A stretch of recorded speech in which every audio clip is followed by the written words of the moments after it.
అనురక్తము కానప్పుడు, ధర్మమునందు అనురక్తి లేనప్పుడు అది ప్రమాదహేతు అవుతుంది. అందుకే ధన్యాం సోమవిభావనీయ చరితాం, ఆ తల్లి సోమవిభావనీయ చరితాం చంద్రమండల మధ్యగా అంటారు లలితా సహస్రనామ స్తోత్రంలో. నిజానికి చంద్రుడి యొక్క పెరిగేటటువంటి కళలు, తరిగేటటువంటి కళలు, వీటిని నిత్యా కళలు అన్న పేరుతో ఆరాధన ఎక్కడుంటుంది అంటే శ్రీ విద్యా తంత్రమునందే ఉంటుంది. పైగా అమ్మవారి యొక్క గొప్ప ఉపాసకులు 12 మంది ఉన్నారు. అందులో ప్రధానమైనటువంటి వాళ్ళలో అమ్మవారికి చంద్రుడు ఒకడు. చంద్రుడు చాలా చాలా గొప్ప ఉపాసకుడు. అందుకే అటువంటి చంద్రుడు ఆమె ఉపాసకుడు కాబట్టే చంద్రమండలం మధ్యలో అమ్మవారి యొక్క స్వరూపము వెలుగొందుతుంటుంది. అందుకే చంద్రమండలం అంత చల్లగా ఉంటుంది, ఎంతసేపు చూసినా హాయే. అటువంటి చంద్రమండలం మధ్యలో అమ్మవారిని ఉపాసన చెయ్యడం అనేటటువంటిది ఒక గొప్ప విద్య. అభిరామ భట్టు వంటి మహాపురుషులు అలా చేశారు. అందుకే చంద్రమండల మధ్యగా అమృత వృష్టిని కురిపిస్తూ ఉంటుంది ఆవిడ. కాబట్టి సోమవిభావనీయ చరితాం ధారాధరశ్యామలాం, ధారాధరశ్యామలాం, నీటిని కురిపించగలిగినటువంటి మేఘము యొక్క కాంతి ఎలా ఉంటుందో అటువంటి కాంతితో ఉంటాం. ఇందాక ఏమన్నారు? ఎర్రగా ఉంటామన్నారు. లాక్షాల సద్రాగిణీం అన్నారు. ఇప్పుడేమంటున్నారు? ధారాధరశ్యామలాం అంటున్నారు. నల్ల మబ్బులో ఉంటున్నారు. మరి ఇందాక ఎరుపని ఇప్పుడు నలుపని ఎలా కుదురుతుంది అంటే, ఆ ఎరుపు ఎంత కరుణో ఈ నల్లటి మబ్బు అంత కరుణ. నల్లటి మబ్బు ఏం చేస్తుంది? చల్లగా ఉంటుంది, వర్షధారలు కురిపిస్తుంది. వర్షము సమస్తమైనటువంటి జీవనమునకు హేతు.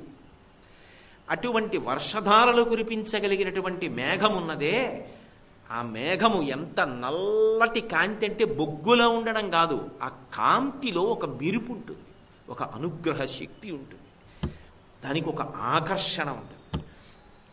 నల్లమబ్బు నీటిని కురిపించి ఎలా అనుగ్రహిస్తోందో, ఆ నీరే సమస్తమనకు కారణము. సంజీవనం సమస్తస్య జగత సలిలాత్మిక భవ ఇత్యుచ్యతే మూర్తిర్భవస్య పరమాత్మన అంటారు లింగపురాణంలో. నీరు లేనినాడు లోకం లేదు, ధర్మం కూడా లేదు.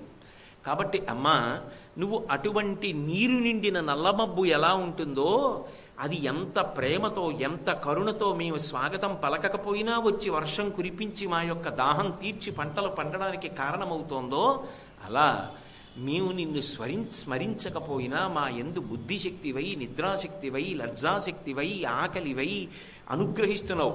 యా దేవీ సర్వభూతేషు క్షుధారూపేణ సంస్థిత, నిద్రారూపేణ సంస్థిత, బుద్ధిరూపేణ సంస్థిత, లజ్జారూపేణ సంస్థిత, నమస్తస్యై నమస్తస్యై నమస్తస్యై నమో నమః. రేపటి నుంచి చండీ హోమంలో ఇవన్నీ వింటారు కదా. కాబట్టి ఆ తల్లి ఇవన్నీ ఇచ్చినప్పుడు నువ్వు నన్ను ఎంత ఆరాధించావని అడిగిస్తోందా? ఇవ్వడం తన ప్రయోజనంగా ఇస్తోంది. ఎక్కడో సముద్రంలో ఉన్న ఉప్పు నీటిని తాగినటువంటి మేఘం చల్లని తీయటి నీటిగా మార్చి పట్టుకుని నిరాధారమైన ఆకాశ మార్గంలో బయలుదేరి వచ్చి నన్ను పూజించాడా, పూజించలేదా, స్వాగతం పలికాడా, పలకలేదా అని చూడకుండా, అర్ధరాత్రి అయితే ఎవరు గుర్తిస్తారు, ఎవరు సత్కారం చేస్తారని ఆశించకుండా కురవడమే తన ప్రయోజనం అన్నట్టుగా నీటిని కురిపించి వస్తున్నప్పుడు బరువుగా వచ్చి అంతా ఇచ్చేసిన తరువాత తెల్లని మేఘం దూదిపించేలా వడివడిగా వెళ్ళిపోయినట్టు అమ్మా నీ యొక్క అనుగ్రహ కాంతులు అలా ఉంటాయి. కాబట్టి ధారాధరశ్యామలాం మున్యారాధనమోదిని.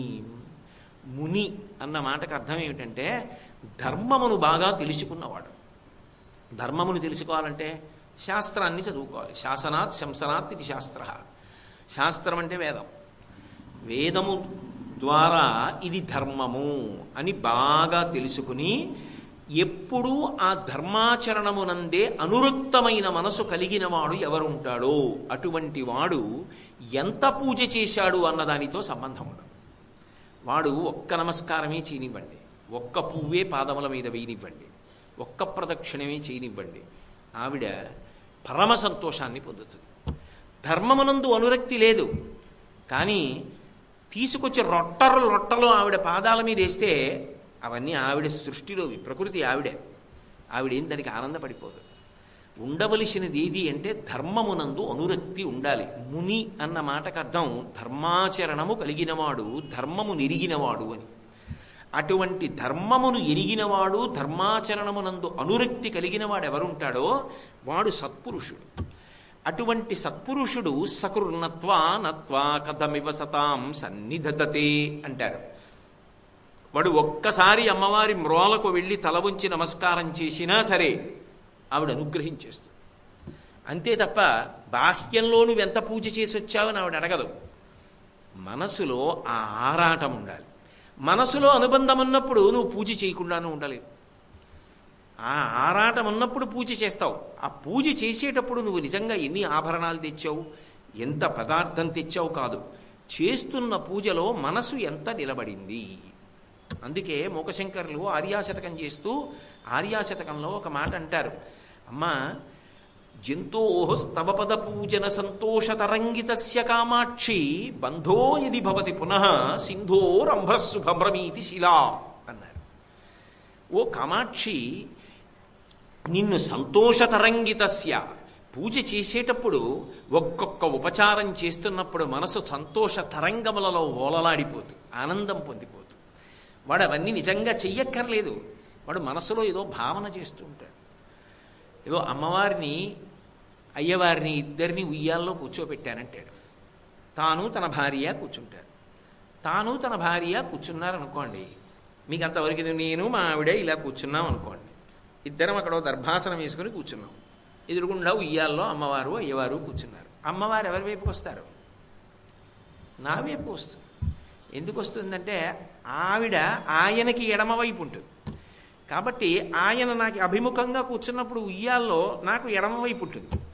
ఇప్పుడు మా ఆవిడ అవతల వైపు ఉయ్యాల తోస్తుంటే నేను యువతల వైపు ఉయ్యాల తోస్తున్నాను అనుకోండి. ఆ ఉయ్యాల ఊగి ఇలా నా దగ్గరికి వచ్చింది అనుకోండి. వచ్చినప్పుడు ఆమె యొక్క చీర నిండా సుగంధ ద్రవ్యములు అలంకరింపబడి ఉంటాయి. ఉన్నప్పుడు ఆ సుగంధం వాసన నా నాసాపుటములకు తగులుతూ ఉంటుందా, తగలదా? ఉయ్యాల ఊగుతున్నప్పుడు ఆవిడ పాదములు కొద్దిగా ముందుకు వచ్చినప్పుడు ఆ మట్టెలు మంజీరములు అన్నీ నాకు కనపడుతుంటాయా? ఆకు పచ్చటి పట్టు చీర బంగారు బోర్డర్ ఉన్నది కట్టుకుని ఆవిడ దగ్గరికి వచ్చి ఊగి వెడుతోంది అనుకోండి. నాకు ఆవిడ పాదాలు, ఆవిడ చిటికిన వేలు, బొట్టన వేళ్ళు, ఆ పాదాలు, ఆమె చీర, మోకాళ్ళు ఇలా ఎత్తేటప్పటికి చిన్న నవ్వు బాలలాగా ఆవిడ సంతోషం కనపడుతుంటే నేను ఇలా రెండు చేతులు వేసి తోస్తుంటే స్వామికి అమ్మకి మధ్యలో ఓ చెయ్యి తగిలినప్పుడు వాళ్ళ చీరలు, ఇటు తగిలినప్పుడు చీర తగులుతూ నేను ఉయ్యాలా ఊపుతూ, నన్ను కట్టుకున్నందుకు అది కూడా చక్కగా ఈ ఉయ్యాల సేవలో పాల్గొంది, స్వామిని ఊపుతున్నామని ఆయన అదే పనిగా ధ్యానంలో కూర్చుని అలా ఊపుతున్నాడు అనుకోండి. అమ్మవారిని ఉయ్యల ఊపుతున్నాడు అనుకోండి. ఆఖరికి ఆ పేరు ఉయ్యాల. ఇప్పుడు ఇద్దరూ నమస్కారం చేయాలి కదా, ఇద్దరికీ నమస్కారం చెయ్యాలి కదా. మరి ఈయన ముందు వంగి అవతల వైపుకి బాగా వీపు చాపి ఆయన పాదాల మీద పడి లేచి అమ్మ పాదాల మీద పడి లేస్తే భార్య తన తొడమించి సాగి ఈవిడ పాదాల మీద ఆయన పాదాల మీద పడింది అనుకోండి. ఏమండి మిమ్మల్ని కట్టుకున్నందుకు చక్కగా అమ్మవారిని అయ్యవారిని ఎంత బాగా ఊపుకుంటున్నామండి అందనుకోండి. మానసికంగా చేసినప్పుడైనా మరి కట్టుకుని తెల్లవారు లేస్తే వంట చేసి అన్నం పెట్టి తన కోసం కన్నీళ్లు పెట్టుకుని అంత బాధపడి అంత ప్రేమ పంచే ఇల్లాల్ని మానసికంగా ఉయ్యాల ఊపినప్పుడు పక్కన భావన చెయ్యొద్దండి. దానికి అంతెక్కడుంది? సంతోషతరంగితస్య కామాక్షి. ఏ ఉపచారం చేస్తున్నా లోపల సంతోష తరంగములను పొందుతూ ఉంటాడు. అలా ఎవడు పూజ చెయ్యగలడో బంధో యది భవతి పునః, వాడు గాని మళ్ళీ పుడితే కామాక్షి సింధోరంభస్సు భ్రమీతి శిలా, సముద్రం మీద బండరాయి తేలినట్టే. సముద్రంలోకి తీసుకెళ్లి బండరాయి పడేస్తే తేలుతుందా? మునిగి తీరుతుంది.